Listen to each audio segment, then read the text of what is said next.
এই ইয়াবা নেশাখোর স্থান না পায়। আপনারা বানান, এমপি বানান না বানান, কিন্তু আমি এই উনি যদি কয় অন্যায় করে না, আমি এই জাতীয় অন্যায়কে আমি প্রশ্রয় দিই না, দেব না।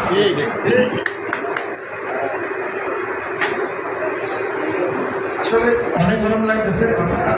মানুষকে রক্ষা করার জন্য আমরা আমাদের কারণ শক্তিশালী করার জন্য আমরা কি এক কথায় আসি কিনা নাই?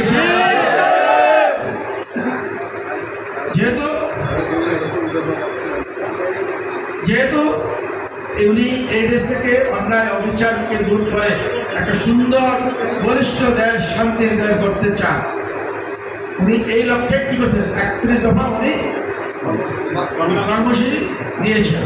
আমরা সবাই ওই 31 দফা কর্মসূচিকে যার যার অবস্থা থেকে আমরা বাস্তবায়নের জন্য আমরা সবাই ওয়াদা করি, আমরা প্রতিজ্ঞা করি যে 31 দফা বাস্তবায়নের জন্য আমাদের যার যার অবস্থা থেকে আমরা কাজ করি।